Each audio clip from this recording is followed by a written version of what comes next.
Distinguished delegates, ladies and gentlemen, kindly please take your seats. Thank you.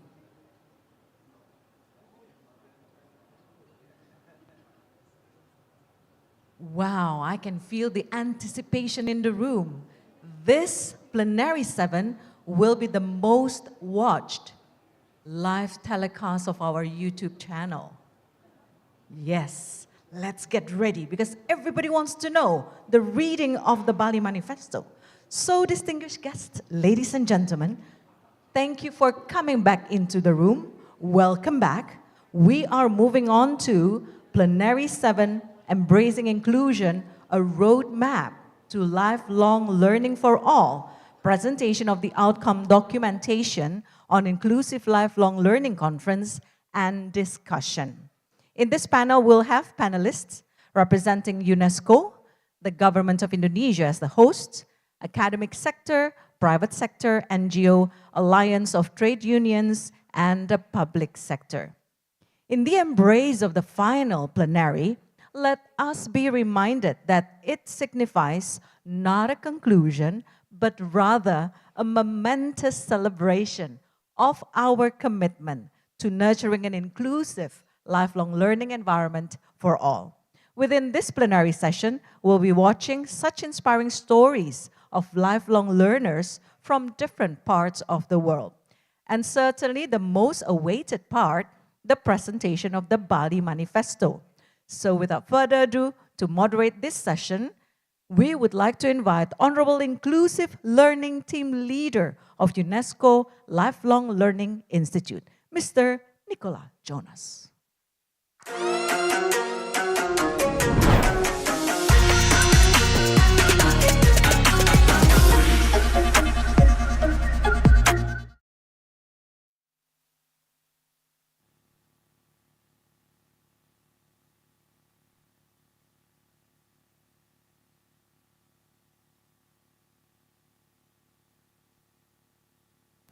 Can you hear me? Yes. Your Excellencies, dear participants, dear colleagues, it's my honor and my pleasure to be here to moderate the last plenary session of the International Conference for Lifelong Learning. During this session, I will present to you the outcome document of the conference called the Bali Manifesto and entitled Embracing Inclusion, a Roadmap to Lifelong Learning to All. What is this Bali Manifesto? Thanks to the feedback you gave to us, the Bali Manifesto summarizes the main topics that were discussed during the conference and try also to summarize the main recommendations that were made during the different sessions. To take one of the favorite expression of my director, the Bali Manifesto connects the dots of the conference. The aim of the manifesto is double. The first one is to reaffirm that inclusion is not negotiable if we want to make adult learning and education transformative. And the second one is to remind us that inclusion is not an obstacle for lifelong learning, but it is rather a driver for innovation in lifelong learning. We hope that this Bali Manifesto will serve as a guide for our future actions and policies in the field of adult learning and education. So during this session, we will watch some inspiring stories from learners, because we have to recall that all what we are doing is firstly for learners. And to help me during this session, I'm very pleased to welcome a panel. So I welcome on the stage Mr. Daniel Baril,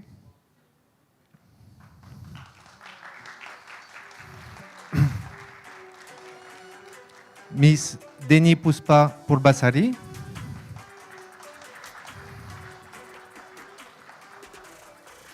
Professor Yo Yeong So,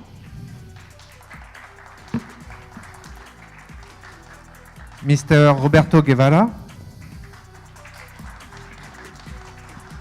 Mr. Bader Salim Amdam Al-Ghafri, and Miss Sulistri.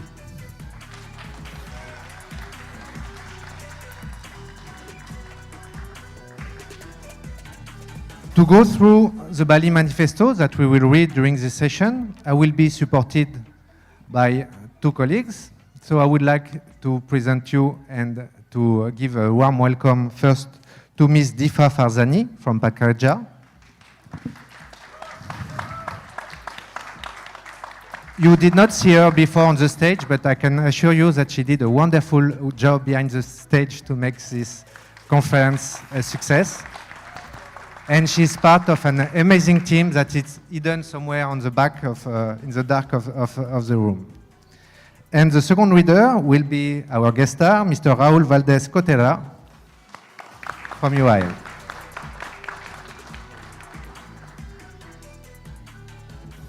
So now, let's start our journey for this last session, and let's watch the first story.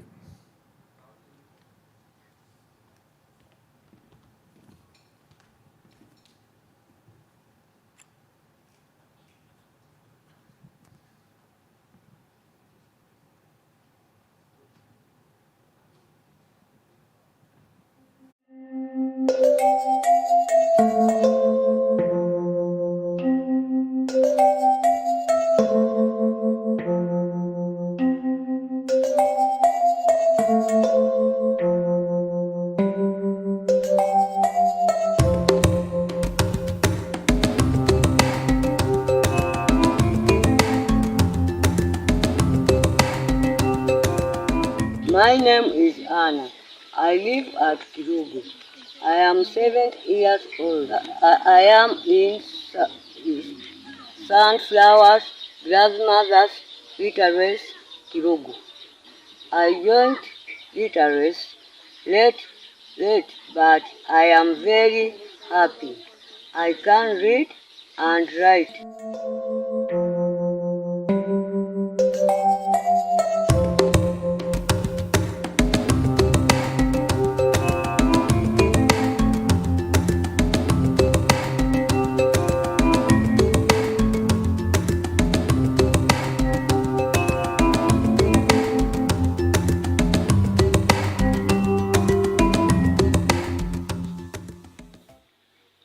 I love school because the teachers teach me what I need to know.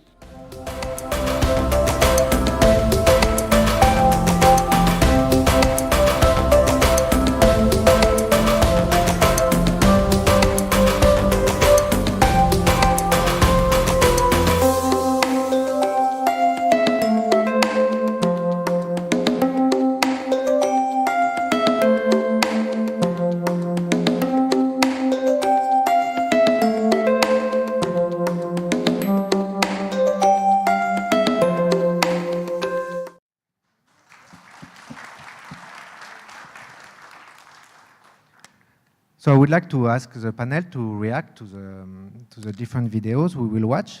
First of all, Mr. Baril. So this is a very emotional and inspirational testimonial. And during this conference, we spoke a lot about different learning modalities, learning models, learning domains. But finally, functional literacy remains first step for inclusive learning system. What do you think of this story? I would say that in the Marrakesh Framework for Action, UNESCO member states committed to start the technical work to transform the right to education to a right to lifelong learning. It's technical work, but Anna's story shows us why we have to do it and for whom. For people who want to learn, especially reading and writing, but whatever we want to learn at any age, she is the face of the work, the technical work we have to do, and it's her right to lifelong learning that we have to create. Thank you. Mrs. Denis, having a role in the community, supporting family members, finally motivations for engaging in education are very diverse, but are also very strong. What do you keep from this story? So in Indonesia, we have a saying, it is never too late to learn. Learning is right for everyone, including women, the elderly, and the poor. Girls are not a commodity to be traded in marriage. Girls are not the second best choice. They are not less valuable than boys. Meeting the right people that provide lifelong learning opportunities can be transformative, like what Anna does. Anna can transform herself from someone who is helpless into someone who is empowered, someone who has her own choice and her own voice, and help improve the lives of others in her communities. That is why we need to help others, empower them with lifelong learning. Yeah, sure, thank you. Indeed, Professor So, Anna was part of a group, the Sunflower Grandmother Group in the district of Kangulumira in Uganda. Is collaborative learning an important aspect to consider for successful training? Yeah, so I feel this is a really true story of empowering marginalized learners and how like literacy education programs change women's life, their role in the family and the community.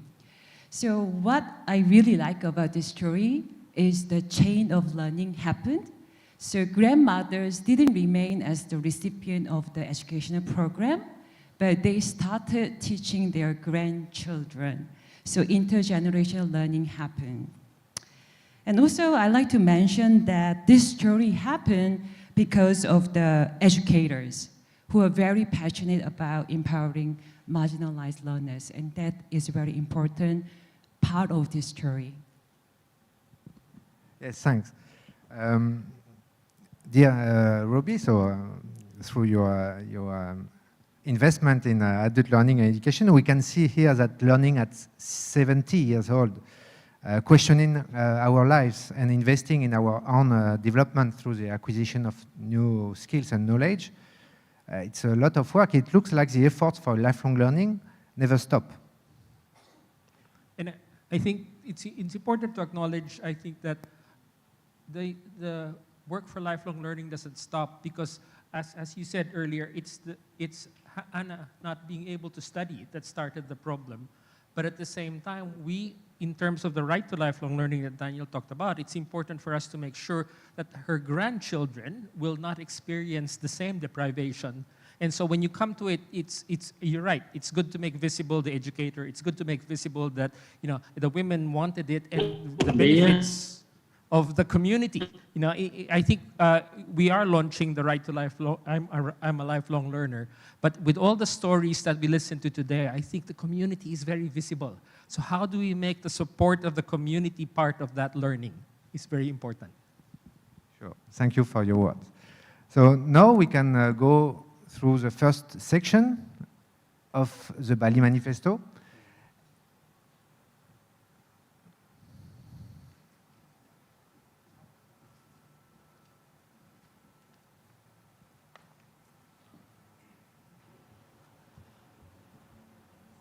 We, the participants in the Inclusive Lifelong Learning Conference, convened on 3 to 6 July 2023 in Bali, Indonesia, thank the government of Indonesia and the UNESCO Institute for Lifelong Learning for hosting this event, which aims to take stock on national lifelong learning policies and initiatives, identify good practices and innovation in inclusive adult learning and education, and reflect on effective ways to translate the Marrakesh Framework for Action into policy measures and strategies. We note that this conference takes place 1 year after the Confintea 7, held in Marrakesh, Morocco in June 2022, and 18 months since the Independent Commission of the Futures of Education published a report calling for a new social contract for education.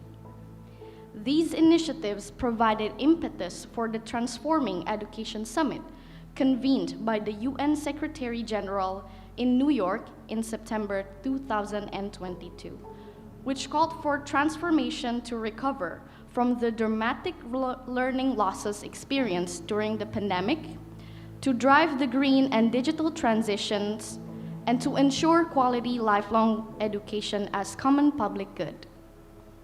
In the spirit of these events, We acknowledge the crucial role of inclusive lifelong learning ecosystems in transforming societies and realizing human rights for all.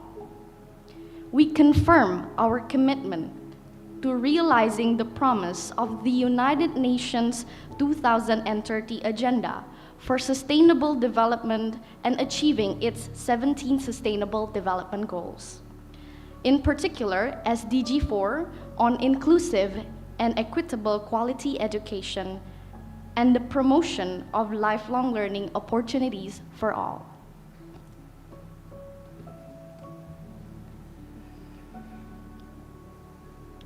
We reaffirm the significance of the CONFINTEA 7 Marrakesh Framework for Action, harnessing the transformation power of adult learning and education, and the commitments made by the UNESCO member states to acknowledge the diversity, including linguistic diversity, and take actions toward inclusion, gender equality, accessibility, increased participation, and equity in adult learning and education.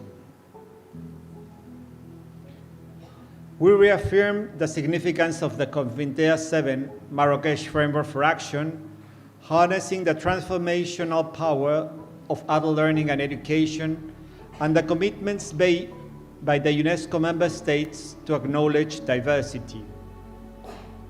We reiterate the need to extend lifelong learning opportunities to every individual, especially for all vulnerable groups such as women, older people, ethnic minorities, indigenous people, migrants, rural populations, and people with disabilities. And we commit to the principle of leaving no one behind.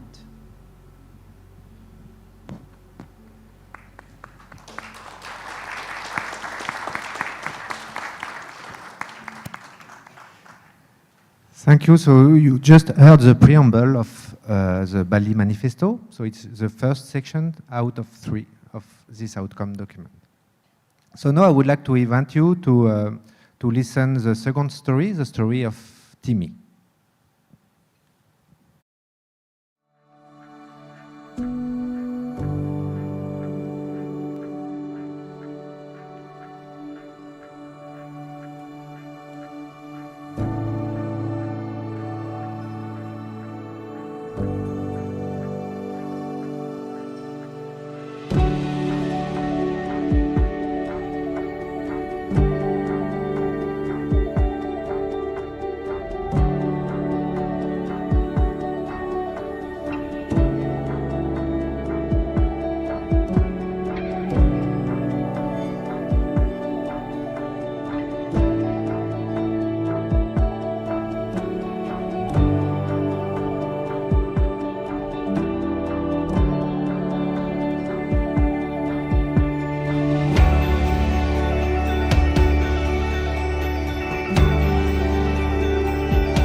That's another strong story, and I would like to ask Mr. Bader Salim Abdan Malgafri So you saw Timmy demonstrated resilience and courage, and he had to overcome many barriers towards his journey for education. So what do you think of this story?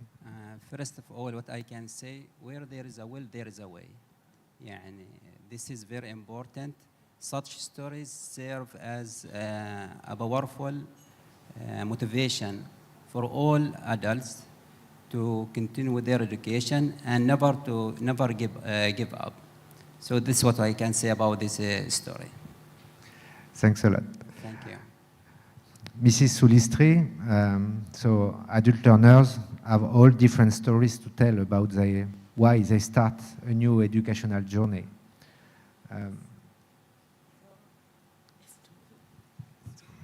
Okay, so I think the video is clear that lifelong learning can be crucial for the people.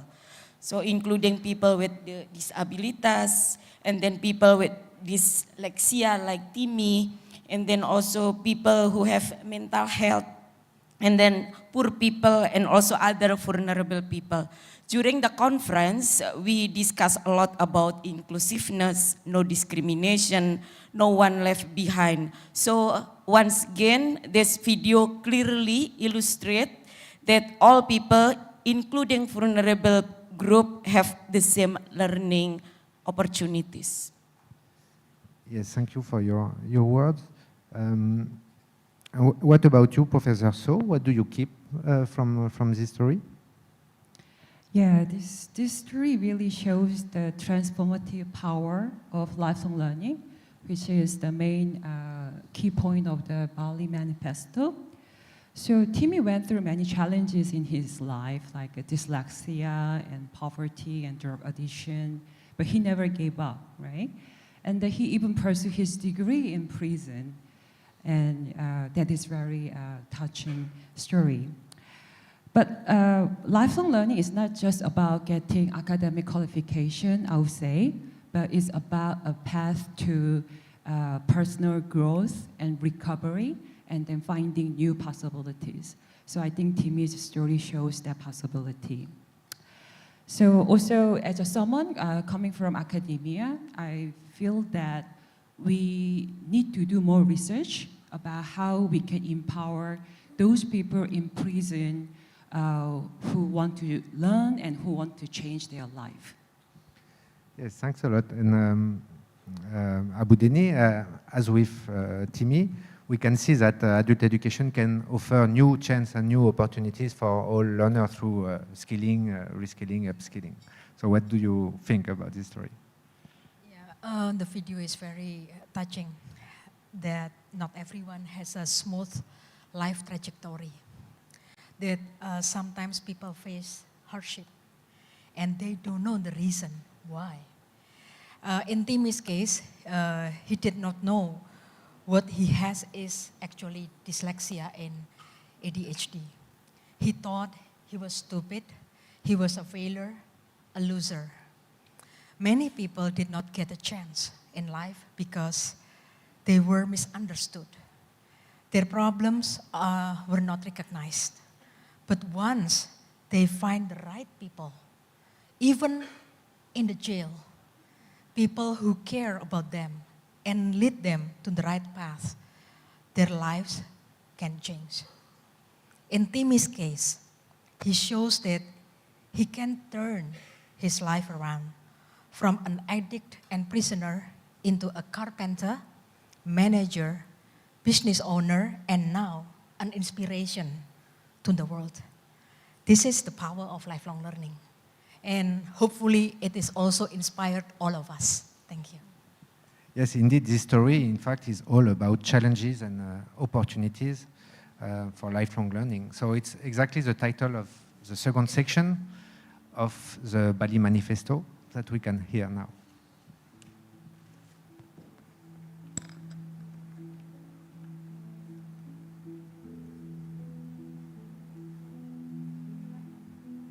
We recognize the challenges associated with expanding equal access and participation for all to lifelong learning. These include socio-economic limitations, the literacy gap, educational disparities, limited access to learning opportunities due to geographical constraints and inaccessible infrastructures, the digital divide, language and cultural barriers, limited access to adequate learning materials and equipment for people with disabilities, inflexible learning options, discrimination and prejudice, lack of guidance and information, and inadequate financing of adult learning and education.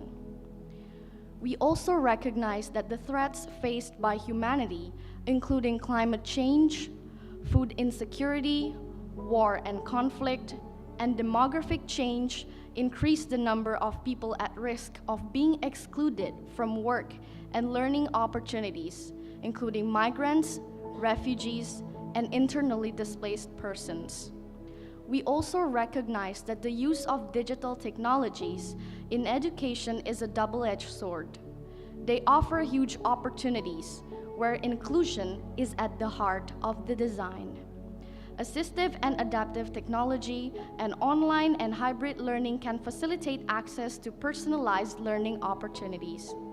But they also pose a threat to privacy and security, while potentially further excluding people who are not connected to the internet or who do not have the digital skills required to engage with an increasingly digitized world. These threats are accelerated by the growth of generative artificial intelligence and other advanced technologies. While digital technologies have the potential to revolutionize industries, reshape economies, and transform our societies, they also raise concerns about job displacement and societal inequalities.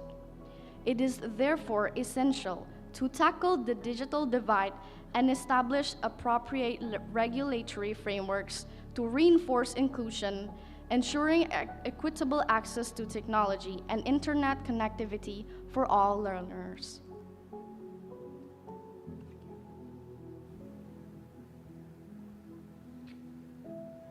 We agree that adult learning and education constitute a policy opportunity to consolidate social cohesion, enhance cognitive, professional, and socio-emotional skills development, secure peace, improve cultural understanding, enhance employability, contribute to climate action, and promote peaceful living together.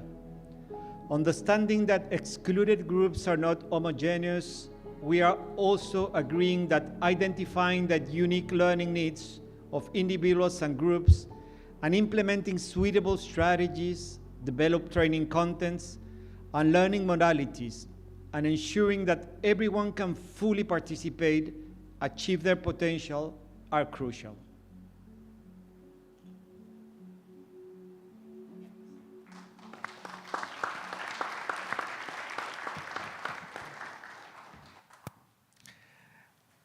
Let's go now to the third and last testimonial. It comes from Siani, Indonesia.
Robbie, I'm sure you liked this story.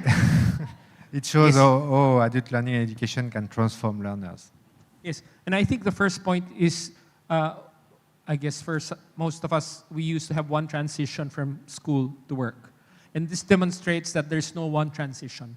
We all have the opportunity and should have the opportunity for multiple transitions in different contexts. But I think the other thing I'd like to highlight, and you gave me both women, I think as they say, it's a gendered problem also. It's not just her age, it was also her gender that made her feel that she is not capable. But then we go and say, so what skills did she bring? Which is, I think, valuable because it's appreciating what she has. But I think, yes, she can bake because that's what she learned. But she could also become a pilot. She could also become a scientist. We should not, therefore, also keep people in those particular industries, allow them to dream. But I think the most exciting part, and for me, an environmentalist, to find out that she discovered agriculture in the community. Again, the link back to the community. These are individual stories, but individual stories that connect back to their community and give back to the community. So again, the campaign to be a lifelong learner is about also building your resources within the community to be able to work with you productively. Yeah, that's a very good words. And I would be curious to know, Mr. Bader, as well, if you find this story inspirational. Okay. The story or the video was captivating and inspiring. Sinai, I think her name is Sinai, has the potential, and she struggled in order to develop her skill and knowledge within the support from the community. Thank you. Yeah, exactly. Daniel, maybe as a final word, we watched 3 videos, 3 stories. But beyond these individual examples, can we say that adult education changed lives? The third one, what I find fascinating and really important, it reminds us that before learning, every adult knows much. And that every one of us knows a lot, even if it's not academic. We do know things. We do know how to do things. And it's based on that Shiani was able to construct and add layers and earn a living and have a learning journey and help the community and contribute to the wealth of her community through businesses. But to start with, it's what she knew, what she knows that is the starting point. And the 3 story to me, it reminds us, and it's very interesting that we do that exercise at the end. The Bali Manifesto is a text. It has a conceptual perspective. It talks about inclusive. It brings us to think about the learners. But through those words, what we have to interpret through those words are the people.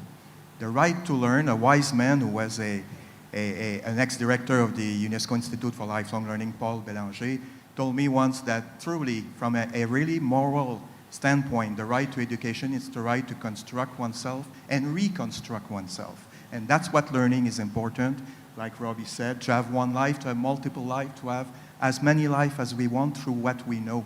And those 3 stories are really the soul of the Bali Manifesto from an inclusive perspective point of view. And what we saw also in this video is that Siani managed to find a new job and to adapt to the needs of the labor market thanks to solutions that were proposed and offered to her. And the solutions, it is exactly the purpose of the last section of the Bali Manifesto, which is entitled Making Inclusive Lifelong Learning a Reality.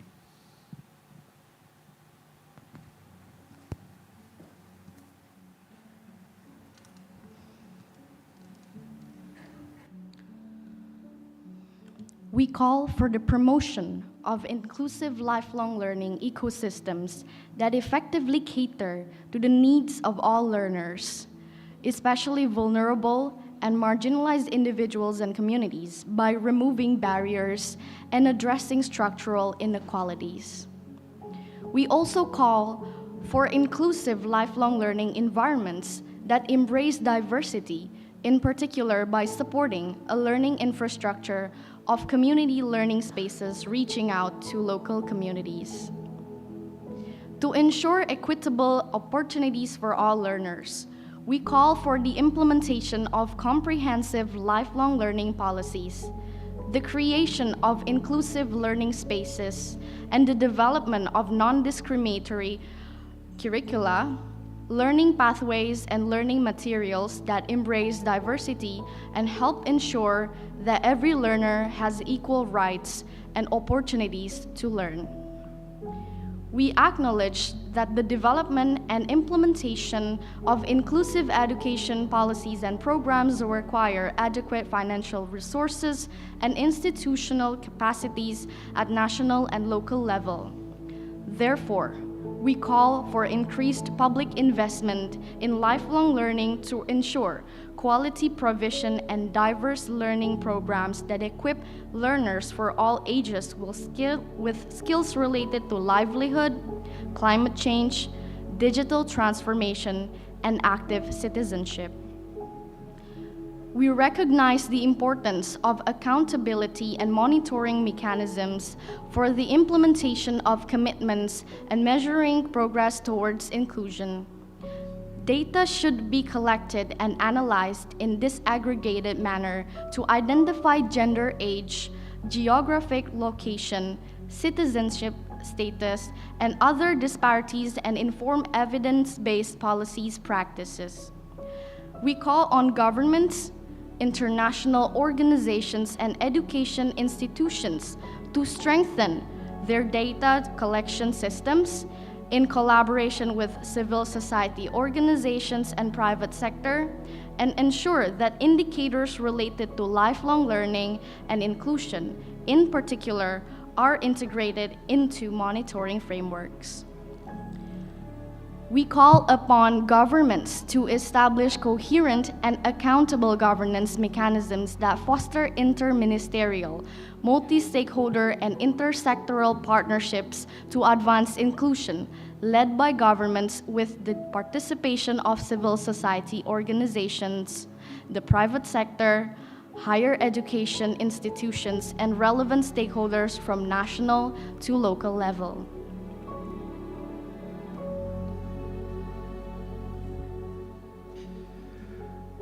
We recommend the provision of continuous professional development and lifelong learning opportunities for teachers and educators, the establishment of competency framework for adult education and facilitators who are adequately and continuously trained and use inclusive instructional approaches.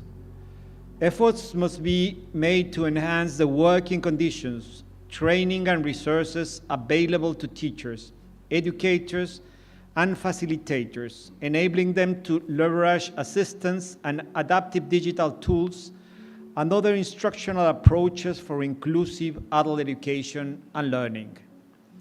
We recognize the need for continuous professional development, career guidance, skilling, reskilling, and upskilling of individuals to meet the demands of dynamic labor markets.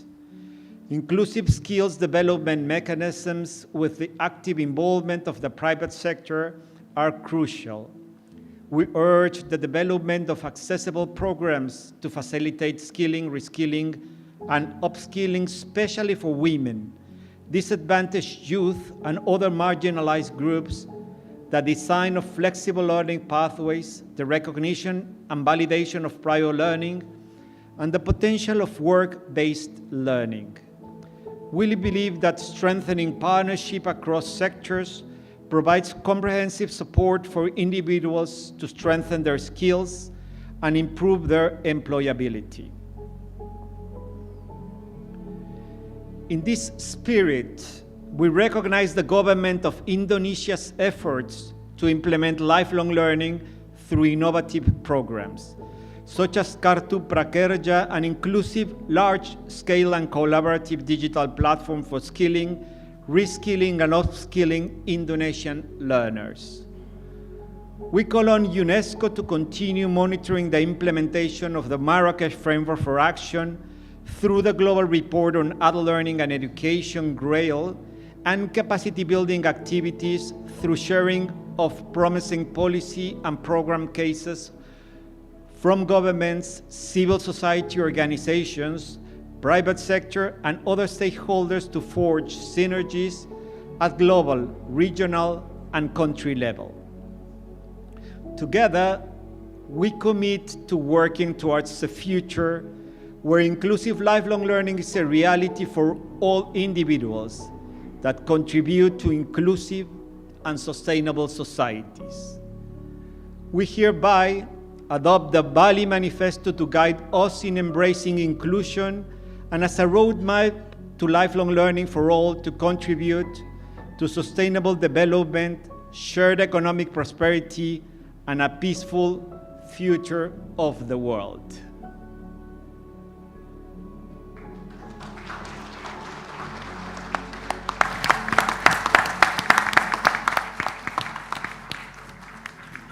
Thank you a lot, Difa and Raul, for reading the whole Bali Manifesto. So before closing this session and going to the adoption of the Bali Manifesto, I would like to ask you last thing to do, to take time to reflect a bit about what was said during this plenary, but during all the conference, to think about what you met also during your own professional experience, and to reply to 2 questions.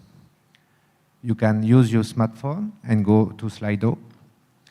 The first question I would like to ask you is, if you had to choose one theme from among those discussed at the conference, which do you think is the most important for making inclusive lifelong learning a reality?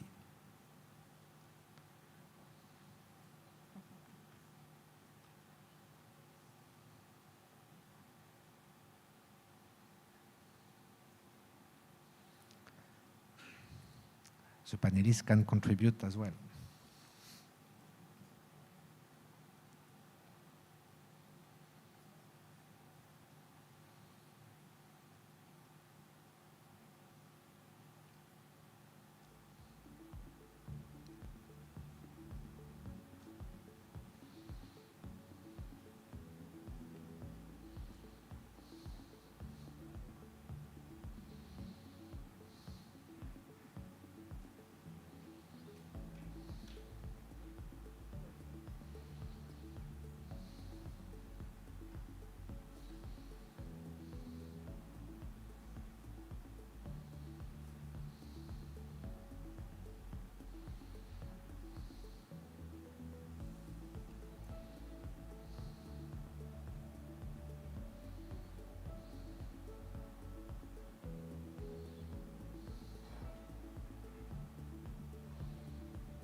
Thank you for your contribution. A lot of replies.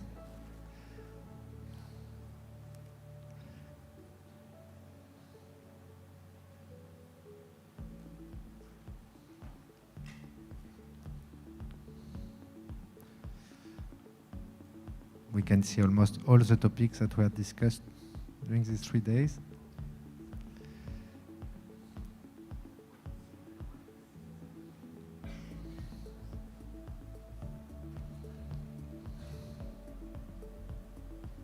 Prakerja.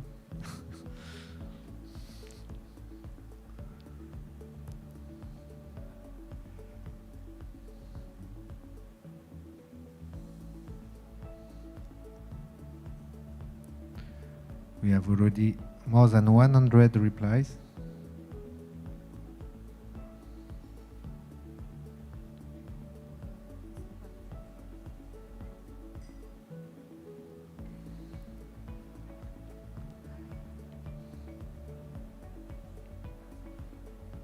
We are collecting the last ones.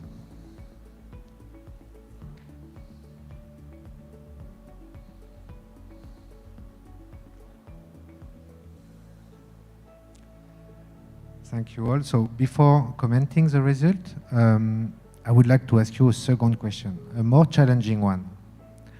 You will have to show your creativity. So just think about it and we will display the question. If you had to sum up inclusive lifelong learning in only one word, what would it be?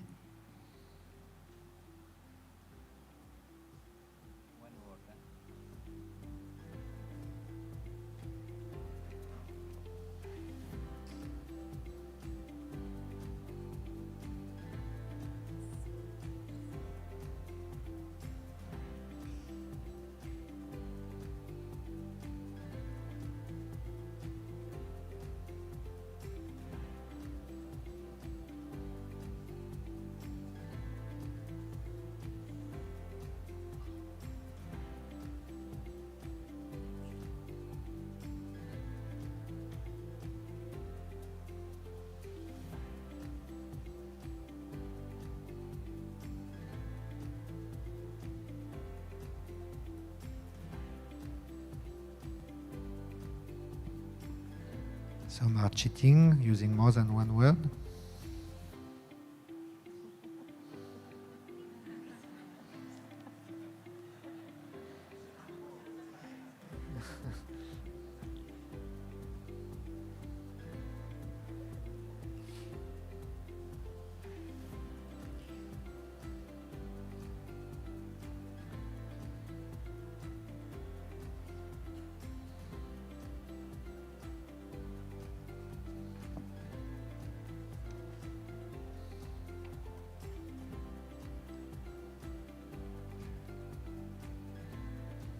Will we reach 100 as well?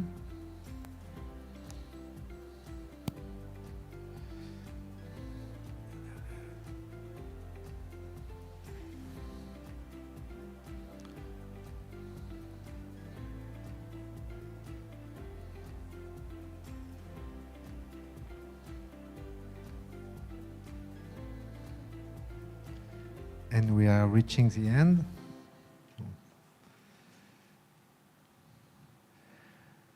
Thank you all for your contribution. I will ask the technical team if it's possible to display the results of the first question on the screen.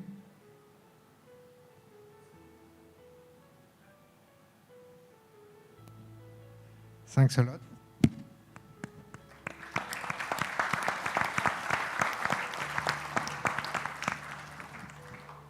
And I would like to ask Daniel Baril to comment on the result. Comment, not easy, but I think I will let myself be inspired by Robbie. What we saw, the answer of the first question was all about community, being together, learning city. It was always group of people. Even if learning is a very intimate and individual thing, it's what's been transformed within oneself. It's done with others and for others and through doing it for ourselves. So I think what really came out, it's that idea that inclusivity is a group thing, it's a community thing. And thank you, Robbie, for highlighting that so often and being so true. The answer to the other question, I'm jumping into something there, it's really tough to. I would say it's the why. The first one is with who, with others. The other one is the why, and it's emancipation and freedom and liberty. Because learning, it's a fascinating thing, it's going toward the unknown. When you're used to go toward the unknown, what you don't know, you empower yourself, you strengthen yourself. And there's a lot of words or terms around freedom, etc. So I would say my two first reaction, the first one, the focus is on community, being together, learning for others and with others. And the why, for emancipation, freedom, and liberty. I think that would be my really reflex analysis of it. Thanks a lot. Maybe we can see the result of the second question.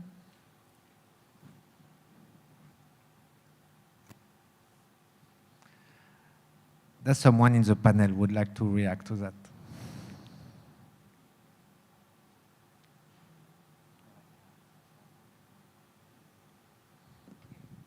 And I think part of, I asked the question of the why, that I think part of that is a recognition that often people think that learning is conducted for you, but I think it's also important then the opportunity for you to contribute to your own learnings, that people can shape your learning opportunity. So the transformation is individual, but also the transformation is contextual. We are also transforming the very environment.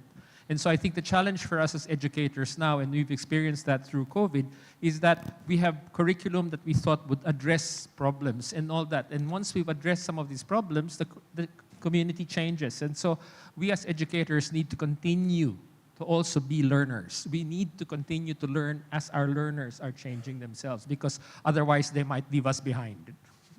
And this is exactly the spirit of the I Am a Lifelong Learner campaign that was just launched. So before going to the last moment of this plenary session, I would like just to take the advantage of being the moderator to thank a couple of persons, starting with the interpreters, who are the voice of the conference for most of the room. I would like also to thank the technician team. We did not see them, meaning that they worked very well during the conference. I would like to extend my gratitude to the wonderful Prakerja team who made a wonderful conference.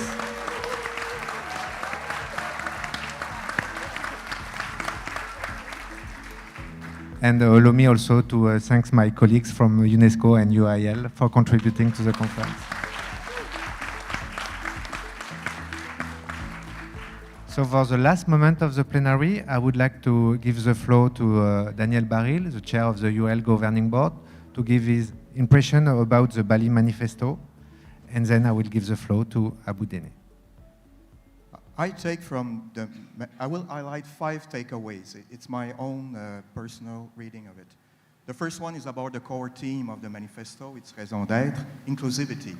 And we heard, I'm going to read again Article 11 of the manifesto because I could not find better words to describe inclusivity. Article 11, understanding that excluded groups are not homogeneous.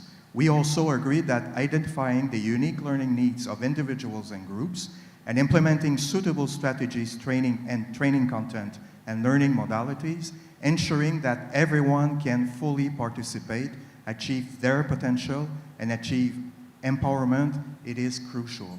I think that's the spirit of the manifesto itself, inclusivity. The other takeaway would be learners. And I read really attentively the manifesto and tried to pick up every time a learner was mentioned in it. And we talk about women, older people, ethnic minorities, indigenous people, migrants, rural populations, people with disabilities, vulnerable and marginalized individuals, communities. And I think this session reminded us that this manifesto is for them, as the testimony showed. Third takeaway, the context. I won't go into the detail, but in the manifesto we talk about, first, an environment that's really tough to navigate, where it is really complex to navigate our ways. There's challenges, constraints, threats, among which the climate crisis, social economic inequalities, and the digital revolution, especially the newcomer in the revolution, generative AI.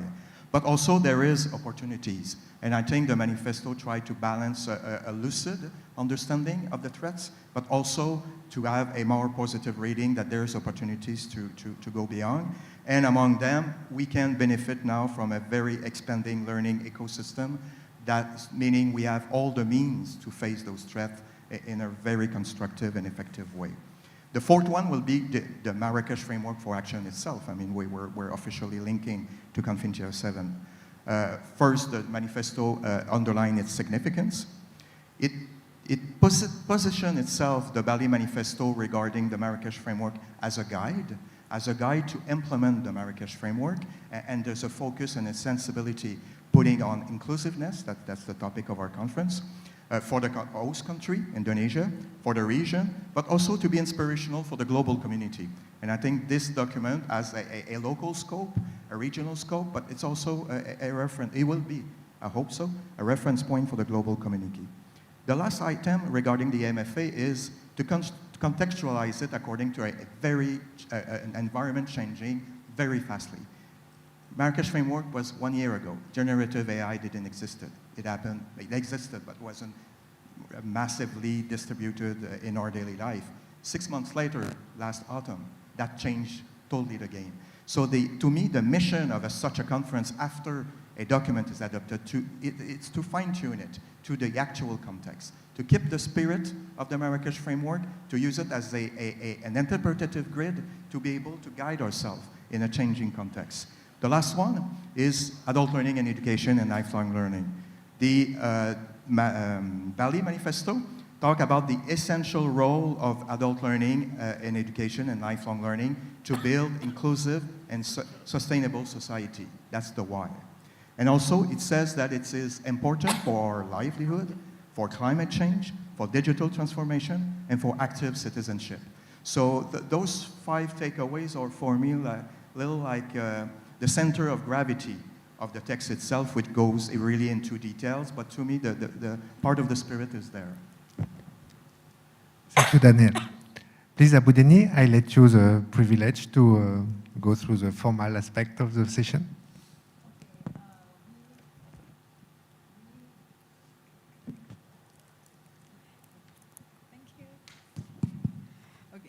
We hereby submit the Bali Manifesto for adoption by acclamation. To confirm adoption by acclamation, I kindly invite participants to express their consent by applauding.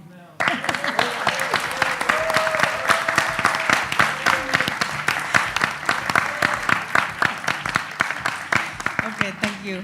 The Bali Manifesto is now officially adopted.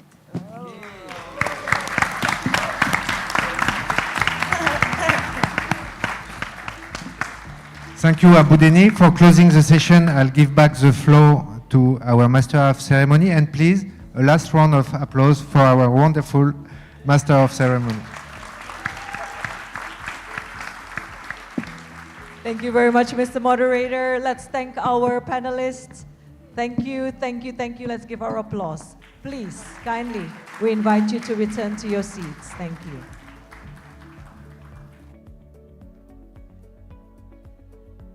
Wow, as we have said, this would be the most watched live telecast of our YouTube channel, because this would be something truly that everybody will watch over and over and over and over again for the next few years to come. Yes. Ladies and gentlemen, again, we are entering into our closing session. And since we require a bit of time, may we gain your attention onto center screen for the cultural trip tomorrow. Again, it's a meeting point at the Grand Hyatt Ballroom lobby at 8:30 a.m. And for those of you staying in the official hotels, we are able to provide shuttle towards Grand Hyatt on a staggered basis commencing at 7 a.m. Now, I was asked just now during coffee break, what is Penglipuran? Let me inform you a little. Penglipuran is one of the traditional villages in Bali. The village is famous as one of the tourist attractions in Bali because its people carry out still the preserved traditional Balinese culture in their architectural lifestyle within their daily lives. So the architecture of the building of this village and the land management still follows the concept well known in Bali and throughout the world as Trihita Karana. The Balinese concept of balance, of relationship between God, humans, and the environment. So Penglipuran Bali village is one of those villages named to be the cleanest village in the world. And thanks to its cleanliness and neatness, its tourism village has also won several awards, like the Kalpataru, the Indonesian Sustainable Tourism Award, and in 2017, and most recently, Penglipuran Village was included in the Sustainable Destination top 100 version of the Green Destination Foundation. So truly, we do want to invite you to take a look at this very special village up around the eastern coast of Bali. Ladies and gentlemen, we are now ready for the closing session. And we invite, with great honor, for the closing speech, Officer in Charge, Head of Education Unit of UNESCO Multi-Sectoral Regional Office in Jakarta. Please welcome onto the podium, Honorable Mi Yong Choi.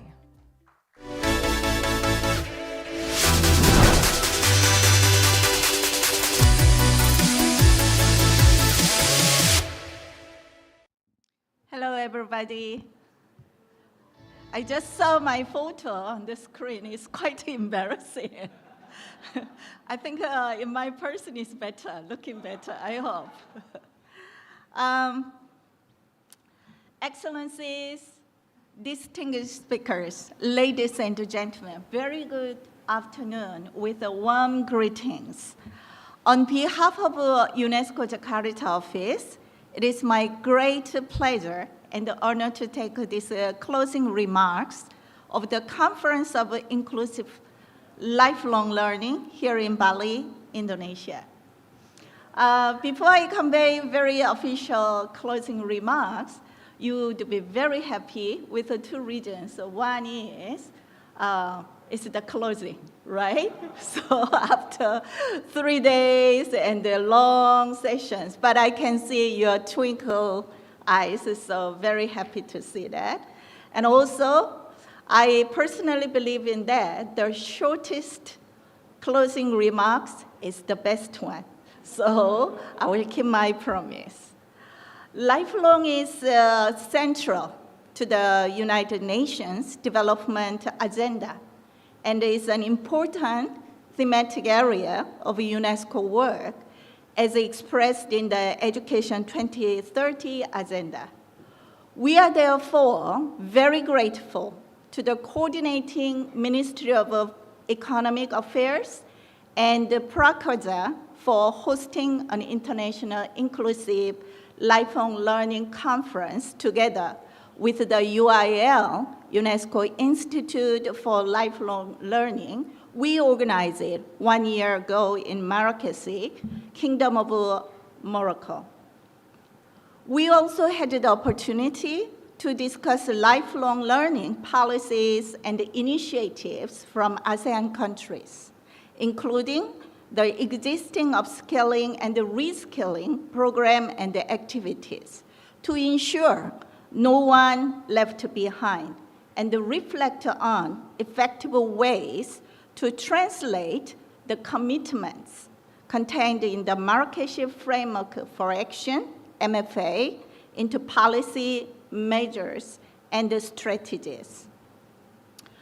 After 3 days of debate and discussions, the Bali Manifesto, that is the summary of the outcomes of the conference discussions, has been adopted. With your huge support, I could observe. It outlines key areas of action necessary to materialize the vision of inclusive lifelong learning. We are all committed to working towards a future where inclusive lifelong learning becomes accessible to all individuals. Ladies and gentlemen, it is now time to take home the lesson learned, good practice, and the example from the conference, aiming to increase adult participation in learning and recognize the need for increased financial investment in adult learning and education. As the right to education must mean enabling each person throughout life to acquire the knowledge and the skills needed to realize their potential and live with dignity.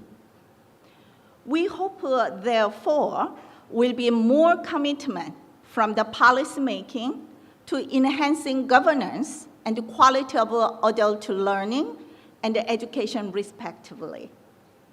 Ladies and gentlemen, as I promised you to make it short, please let me conclude my remarks by inviting every of us to show the world that you believe in the transformative power of learning by joining our campaign and to tell everybody why you are a life learner.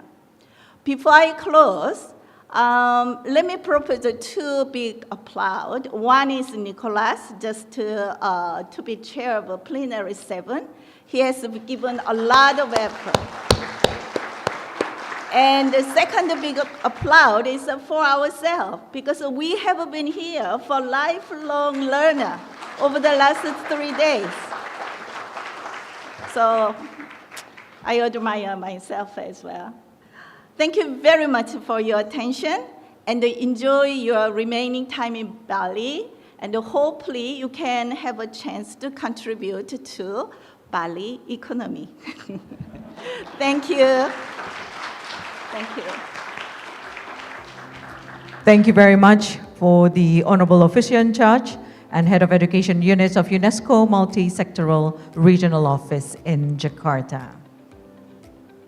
Next, we present video remarks. Deputy Secretary General of ASEAN for ASEAN Socio-Cultural Community at the ASEAN Secretariat, His Excellency Ekapap Pantafrong. Please.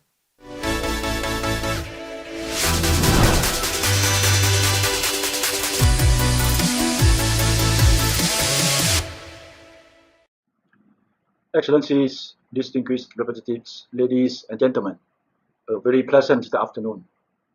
As we come to the end of this remarkable conference on the inclusive lifelong learning, I would like to congratulate the organizers, UNESCO, the Institute for the Lifelong Learning, and the Government of Indonesia, particularly the coordinating the Ministry for Economic Affairs, Indonesia, and the Kartu Prakerja for the productive dialogue and a successful conference. Lifelong learning is an important topic and very much in line with the ASEAN priorities. The ASEAN Work Plan on Education 2021 to 2025 clearly has a strong focus on inclusion and equity, and framed with a lifelong learning framework. Furthermore, ASEAN, as presented in the ASEAN Declaration on the Human Resources Development for the Changing World of Work, recognizes the need for the reskilling, upskilling, and learning the new skills to address the challenges of a rapidly changing world of work. Moreover, the need for ensuring the learning the recovery and the building the resilience in education and the digital transformation of education systems in ASEAN are clearly manifested in the reopen, recover, and resilience education guidelines for the ASEAN countries and Declaration on Digital Transformation of Education Systems in ASEAN, which was adopted at the 40th and 41st ASEAN Summit last November 2022. The discussions on lifelong learning policies and initiatives during this 3-day conference, particularly its focus on the inclusion and reflecting on the effective ways on ensuring the inclusive lifelong learning significantly contributes to ASEAN and the global community building. A community is composed of people, and it is in ensuring that our people have necessary and relevant skills, competencies, and values that empowers them to contribute to building a peaceful, prosperous, and sustainable community. Learning from various policies and initiatives undertaken by countries and organizations contributes to ensuring the effective policy development and implementation.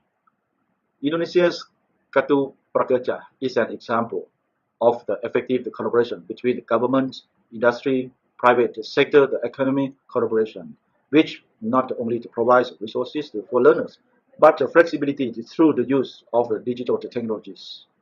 During the conference, I am sure that other excellent policies and initiatives were also shared with all the delegates.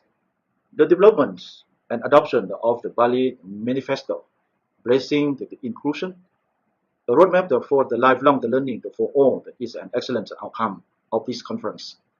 This roadmap will guide the development of the inclusive lifelong learning in our respective countries and regions.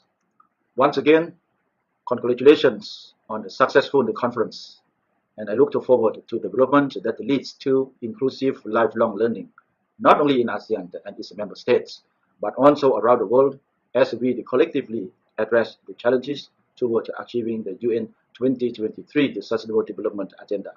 Thank you very much. Thank you very much, His Excellency Eka Pantafong.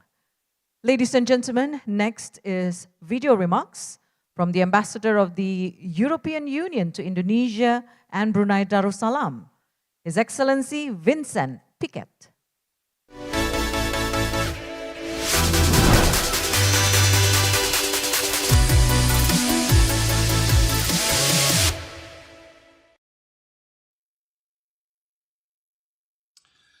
Your Excellencies, ladies and gentlemen, first of all, I would like to convey my sincere thanks to the Coordinating Ministry for Economic Affairs of Indonesia and to UNESCO Institute for Lifelong Learning for providing me with the opportunity to deliver closing remarks at the Inclusive Lifelong Learning Conference.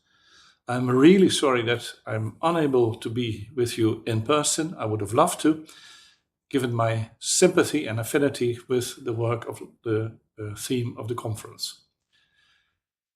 The European Union has consistently shown its strong support for lifelong learning initiatives to enhance the skills of individuals, their employability, and overall personal development.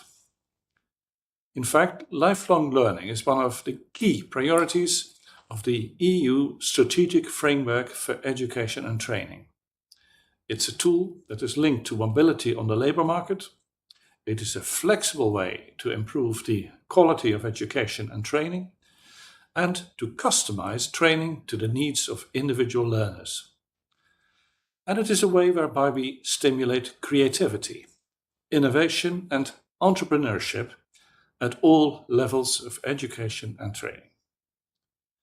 The EU strategy emphasizes in particular the importance of acquiring new skills and competencies to adapt to a rapidly changing labor market. This is essential to accompany the green and digital transition, which are two big priorities for the EU and in fact not just for us. Allow me to underline a few priority topics of the EU's action to support lifelong learning. First, there's the principle of the recognition of prior learning. And this encourages education institutions to better recognize the knowledge and skills required through formal, non-formal, and informal learning experiences. The EU also promotes upskilling and reskilling initiatives. We recognize the need for individuals to adapt to technological advancements and to changing labor market demands. We support up and reskilling also financially, with funds coming from the EU budget and from the budgets of the EU member states. Next, we also recognize the importance of digital skills in today's society and in the future workplace. Digital literacy provides digital skills training across different age groups, ensuring that individuals are equipped to navigate the digital world more effectively. Learning is also an important component of the EU's external actions, our actions outside the European Union. For instance, in the framework of the Global Gateway, which is the EU's big global investment scheme for boosting investment in green growth and connectivity, and it identifies education and research among the priorities. Furthermore, we have the EU-funded Erasmus Plus program, which allocates significant money to support the education, professional, and personal development of people in education, also through lifelong learning. Europe's experience with Erasmus Plus as a driver for its regional integration can be helpful and informative for ASEAN's own roadmap in higher education field. In ASEAN, over the period 2015 to 2020, the Erasmus Plus program has supported more than 6,000 students and scholars for two-way exchanges. And since 2014, more than 1,500 students have received Erasmus Mundus master programs scholarships as well. Erasmus Plus is also funding university partnerships aiming at modernizing and reforming higher education institutions, developing new curricula, and improving governance. Through the EU support to higher education in ASEAN region, also known as the SHARE program, the EU has cooperated with ASEAN to develop its higher education space. It involves the notions of the harmonization of higher education and developing intra-regional student mobility. The SHARE program was concluded recently, but the good thing is that we are preparing a successor program for higher education and people-to-people connectivity. So watch this space. These are just a few examples of the concrete activities that the EU is supporting for lifelong learning in Europe and in Southeast Asia. They illustrate our belief that continuous education and skills development are vital for personal fulfillment, for social inclusion, and for economic prosperity in an evolving global society.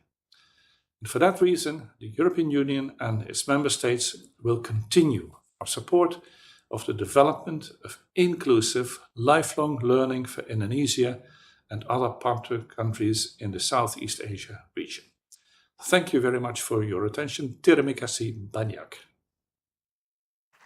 Thank you very much, Excellency Ambassador of the European Union to Indonesia and Brunei Darussalam.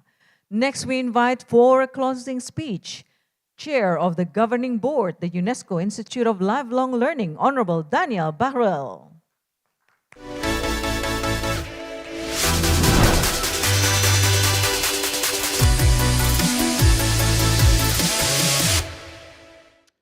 Excellencies, distinguished guests, dear participants, in my closing remarks, I wish to try to capture the spirit of our work in this conference.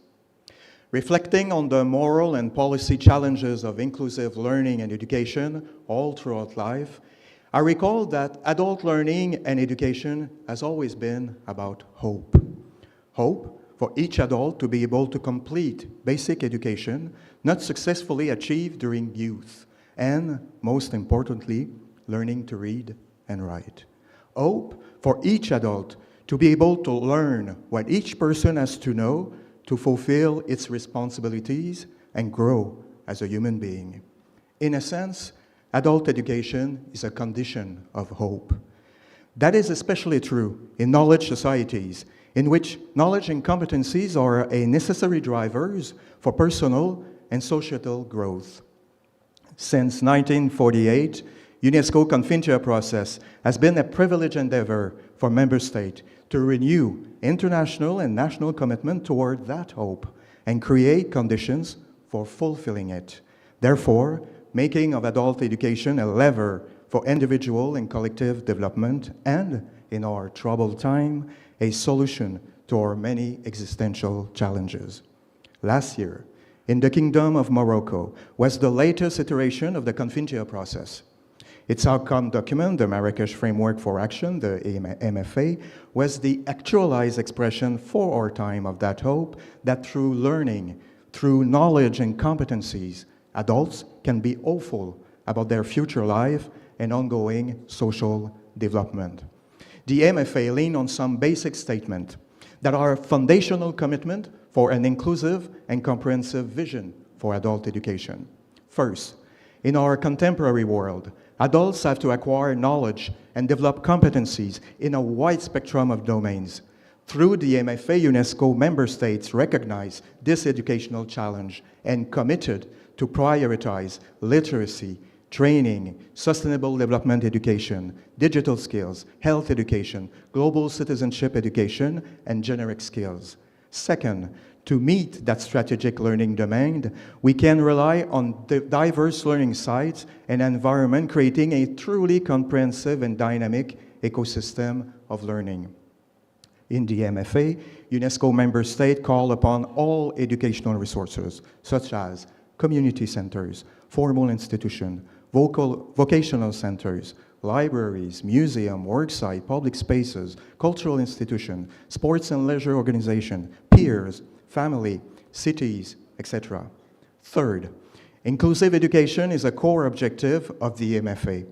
To achieve it, UNESCO member states committed to more flexible learning pathways, a more robust and comprehensive prior learning and validation and recognition system, and bridging learning sites to support adult complex learning trajectories. Finally, the MFA is the expression of a commitment to a renewed and actualized vision of adult education that would culminate in defining a new right to lifelong learning, a right to learn at any age what we need to know in any relevant learning site and through educational means adapted to all learners. The Bali conference happens at a critical juncture. 1 year after Confintea, a few months after the Transforming Education Summit, a few months before the SDG Summit, and in the perspective of the UN Summit of the Future to be held in 2024, it is a strategic moment to give an impetus to the implementation of the Marrakesh Framework for Action and, more generally, to keep adult education within the major educational policy debate that is defining the agenda for the decades ahead. In that context, the conference focused on a strategic dimension of the MFA, inclusive learning. Without doubt, if adult education is to keep being for all a condition of hope, we have to make sure that accessing knowledge through learning is posited as a public and common good. Consequently, inclusive learning becomes an essential strategic condition for a hopeful future for all. Also, in our complex time, inclusive learning policies are tools we can rely on to bring everyone on board, since everyone's capacities are needed to face the challenge we confront as a human family. In that regard, discussion held at this conference and its outcome document reminded us that inclusivity is about keeping alive that hope for a better future for all, more specifically as it is prioritized in the outcome document for women, older people, ethnic minorities, indigenous people, migrants, rural population, and people with disabilities. For adult education to really play its role as a condition for a hopeful future, it therefore must be inclusive. This is for me the main message of this conference as our proposed ways and means to concretize it. In conclusion, unity in diversity is the moral and political call of Indonesia. In that spirit, I would say that the unity of the education for all aspiration should be anchored in inclusive policies respectful of the diversity of adult learners. As chair of the UNESCO Institute for Lifelong Learning, I thank the Prakerja office, the Indonesian government, and the President office for organizing this conference and expressing strong leadership for inclusive lifelong learning and implementing the MFA. In particular, thank you, Ibu Deni, my dear partner in different events of this conference. I wish to express special thanks to the UIL team for preparing this conference and being present in great number to assist its success. I express also my deepest appreciation to all speakers in plenaries and workshops that shared so generously their expertise. I thank you all participants for being so involved in our conference. And finally, I thank all the technical staff, the logistic team, and the hotel staff for their professionalism and kindness. I dearly hope that our paths will cross again. Thank you. Thank you very much, Honorable Chair of the Governing Board, the UNESCO Institute for Lifelong Learning. Thank you.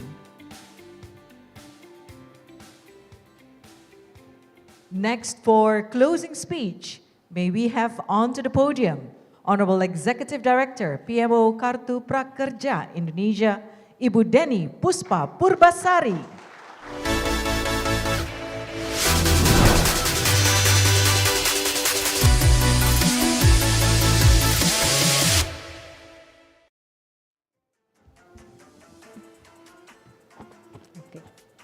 Excellencies, ladies and gentlemen, on behalf of the Government of Indonesia, I first wish to thank the UNESCO Institute for Lifelong Learning, Pak Daniel Baril, and all the team.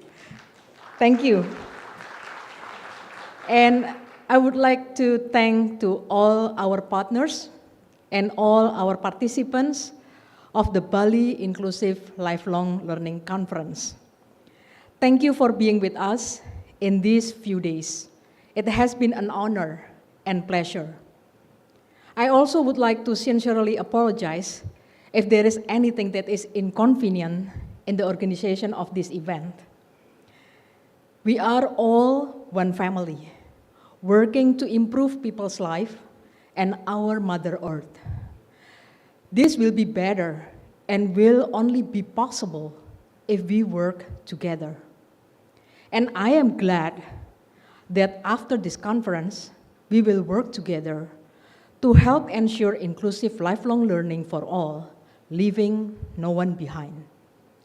I wish you a safe trip back home to your family and loved ones.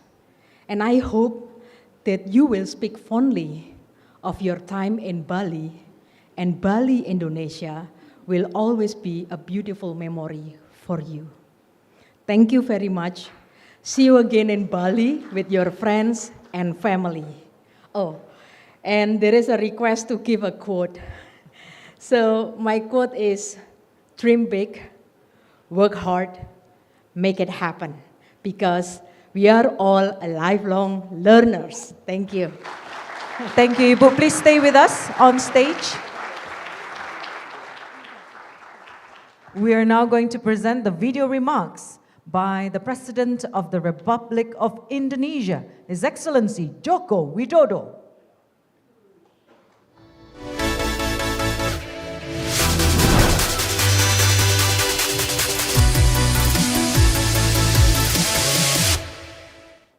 Assalamualaikum warahmatullahi wabarakatuh.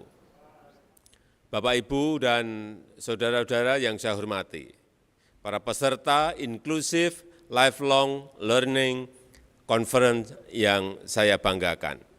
Kita sepakat bahwa belajar tidaklah mengenal waktu, tidak mengenal batas usia, dan bisa dilakukan di mana saja dan kapan saja. Untuk itu, lifelong learning atau pembelajaran sepanjang hayat adalah realita, bukan lagi sekedar narasi atau aspirasi. Pembelajaran sepanjang hayat menjadi penting karena dapat mengubah kehidupan seseorang menjadi lebih baik. Tahun 2030, Indonesia akan mendapatkan bonus demografi di mana komposisi usia penduduk produktif menjadi sangat besar. Bonus demografi itu hanya terjadi satu kali dalam peradaban sebuah negara.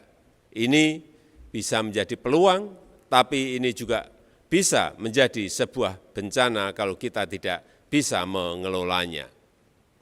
Untuk menjawab tantangan tersebut, pada tahun 2020 kami menginisiasi program pelatihan prakerja yang memanfaatkan keunggulan teknologi. Solusi percepatan peningkatan keahlian merupakan pembelajaran sepanjang hayat karena dapat diikuti oleh siapapun tanpa ada batasan. Hadirin yang saya hormati, dalam mengelola bonus demografi, tentu pemerintah tidak bisa bekerja sendirian. Dibutuhkan kerjasama, kemitraan, dan kolaborasi dengan berbagai pihak dan juga masyarakat, agar terjadi percepatan dan bahkan lompatan dalam memperbaiki kualitas sumber daya manusia. Kita juga harus bisa meyakinkan anak-anak muda, khususnya Gen Z dan Gen Alpha, untuk menjadi lifelong learner, menjadi pembelajar seumur hidup agar kualitas hidupnya semakin baik dan menjadi motor penggerak kemajuan masyarakat, bangsa, dan negara. Saya rasa itu yang ingin saya sampaikan. Terima kasih. Wassalamualaikum warahmatullahi wabarakatuh.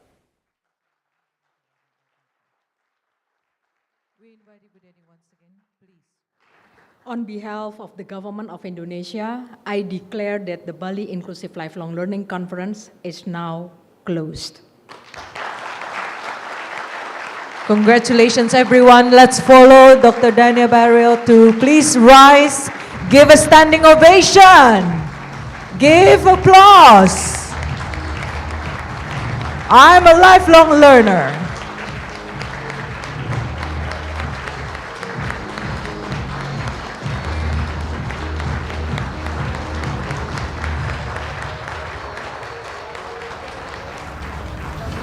Thank you. Stay with us. We're going to take photos and videos.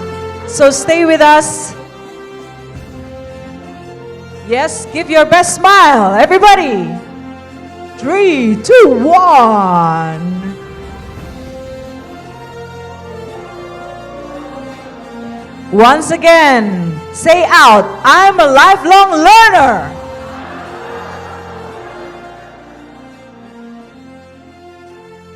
Thank you. Give another round of applause. Thank you, thank you, thank you. Goodbye, and we see you again. My name is Gilda.